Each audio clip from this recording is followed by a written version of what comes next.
Halo pemirsa setia Vibis News, jumpa lagi dengan saya Alfred Pakasi dalam program Vibis News Domestic Market Review and Outlook periode 13 sampai dengan 17 September 2021. Pasar keuangan optimis, positifnya data ekonomi.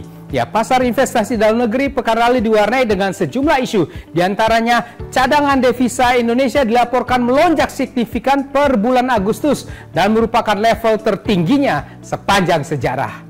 Sementara itu aliran modal masuk capital inflow ke pasar keuangan Indonesia terus mengalir, cukup seimbang antara pasar SBN dan bursa saham. Mata uang rupiah tampil sebagai mata uang terkuat sekawasan Asia. Dilaporkan kinerja penjualan eceran per Juli juga terus membaik. Kembali penurunan yang berlanjut pada kasus baru COVID-19 serta tingkat kesembuhan yang tinggi itu mengangkat optimisme pasar.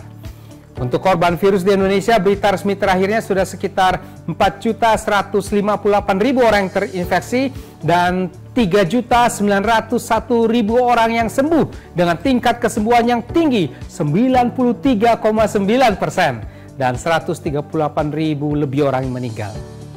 Untuk minggu berikutnya, isu antara perkembangan pandemi virus corona, prospek pemulihan ekonomi dalam dan luar negeri ini akan kembali mewarnai pergerakan pasar. Seperti apa dinamika pasar hari-hari ini? Berikut detail dari Vibis News Domestic Market Review and Outlook periode 13 sampai dengan 17 September 2021.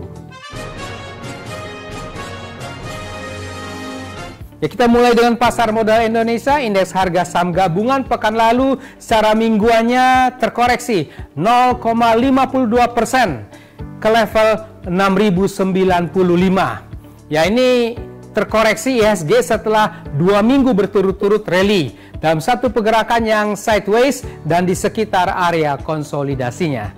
Untuk IHSG berikutnya kemungkinan akan masih sideways dengan bias yang menguat.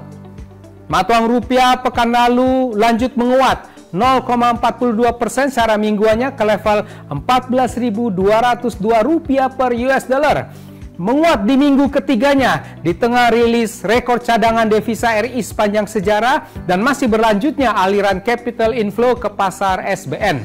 Rupiah terpantau mendekati sekitar 3 bulan tertingginya dan merupakan mata uang terkuat sekawasan Asia. Untuk minggu depan kemungkinan rupiah ini menguat agak tertahan karena mendekati overbought-nya.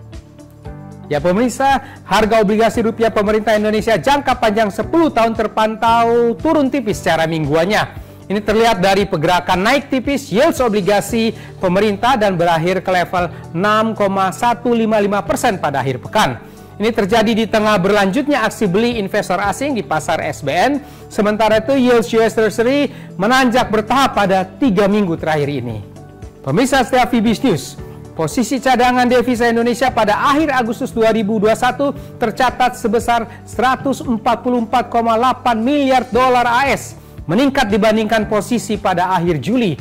Dan ini melonjak tinggi merupakan posisi yang setara dengan pembiayaan 9,1 bulan impor dan merupakan posisi cadangan devisa tertinggi sepanjang sejarah. Bank Indonesia menilai cadangan devisa tersebut mampu mendukung ketahanan sektor eksternal serta menjaga stabilitas makroekonomi dan sistem keuangan. Di pihak lain, hasil survei penjualan eceran Bank Indonesia mengindikasikan kinerja penjualan eceran secara bulanan membaik pada Juli 2021.